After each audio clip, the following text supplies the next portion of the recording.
오늘이란 테두리 안에서 살라. 1871년 봄, 한 젊은 청년이 책을 읽다가 대단히 마음에 드는 구절을 발견했는데 이 글을 읽은 것이 청년의 장래에 큰 영향을 주게 되었다. 그는 의사시험에 합격할 수 있을까? 합격한다면 무엇을 할 것이며 어디로 갈 것인가? 어떠한 방법으로 개업하고 장차 어떻게 살아가야 할 것인가에 대해 고민하고 있었다. 그러던 중 우연히 읽은 책의 한 구절이 그를 당대의 가장 유명한 의사로 만든 것이다. 그는 세계적인 명문인 존스 홉킨스 의과대학을 창립하였고 영국의 의사로서 최대의 영예인 옥스퍼드 대학 명예교수가 되었다. 그는 영국 왕으로부터 훈관을 제수받았고 사망한 후에는 1500쪽에 달하는 두 권의 전기가 간행되었다. 그의 이름은 윌리엄 오슬러이다. 그가 1871년에 읽은 책은 카라일의 것으로 그는 그로 인하여 일생 동안 고민에서 해방되었다. 우리들의 중대한 임무는 멀리 있는 희미한 사물을 보는 것이 아니고 뚜렷하게 자기 가까이에 있는 것을 몸소 실행하는 데 있다. 이것이 바로 그 구절이다.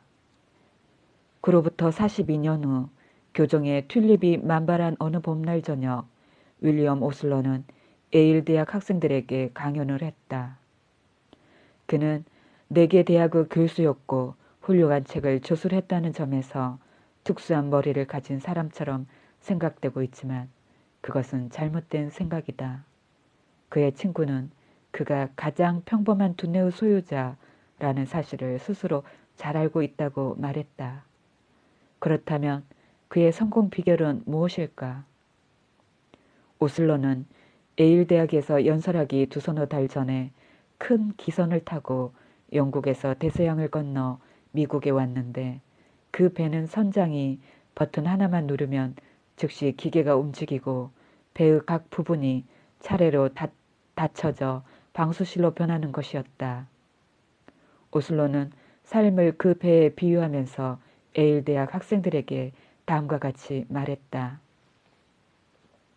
지금 여러분은 여객선보다 훨씬 훌륭한 조직체이며 보다 긴 항해를 해야 할 존재입니다. 내가 권하고 싶은 것은 여러분의 항해를 편안히 하는 방법으로 반드시 오늘이란 구역을 정하여 살도록 기계를 조종하는 것을 배우라는 것입니다. 선교에 올라가 보면 배를 움직이는 기관이 잘 정돈되어 있음을 알 수 있습니다. 버튼을 눌러 보십시오. 여러분 인생의 모든 면에서 과거를 닫게 되고 이미 소용없는 어제를 닫아버릴 철문의 소리가 들릴 것입니다.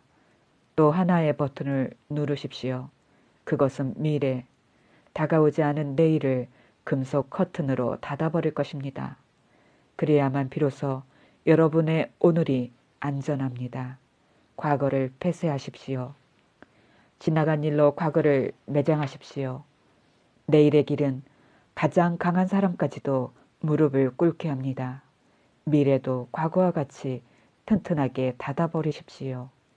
정력의 낭비, 정신적 고민 이런 것은 미래의 일에 사로잡히는 사람들의 발밑에 달라붙게 마련입니다.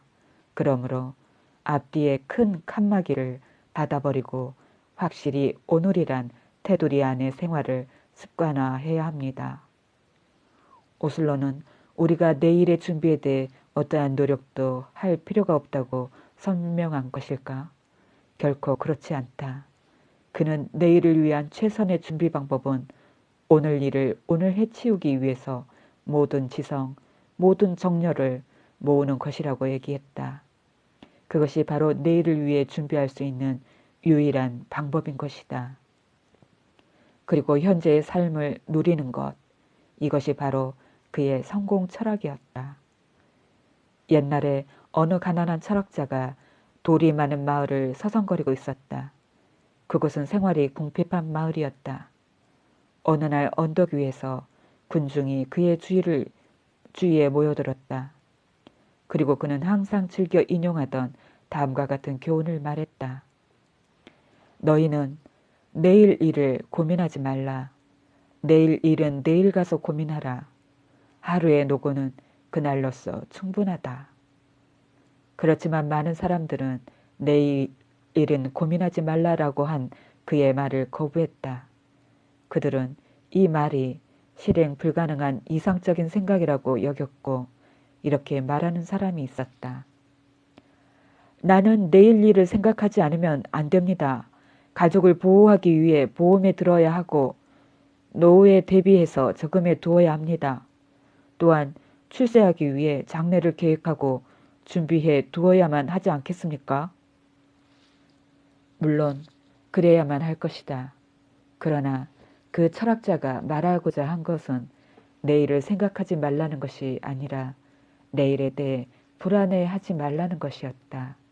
다시 말해서 미리 내일 일을 용의주도하게 생각하고 준비하고 계획해야 하지만 이에 대해 불안을 가져서는 안 된다는 것이다. 제2차 세계대전 중 미군의 모든 지도자는 내일을 위해 계획을 세웠다. 그러나 불안을 품을 여유는 없었다. 그 당시 미국 해군을 지휘하고 있었던 어네스트 제이 킹 제독은 이런 말을 했다. 나는 가장 뛰어난 군대에 최상의 장비를 공급했습니다. 그리고 가장 현명하다고 생각되는 사명을 그들에게 주었습니다. 그것이 내가 할 수 있었던 모든 것입니다. 그는 계속해서 이렇게 말했다. 군함이 격침되었을 경우 그것을 끌어올리는 것은 불가능한 일입니다. 또 배가 침몰하려 할 때 그것을 막을 수는 없습니다.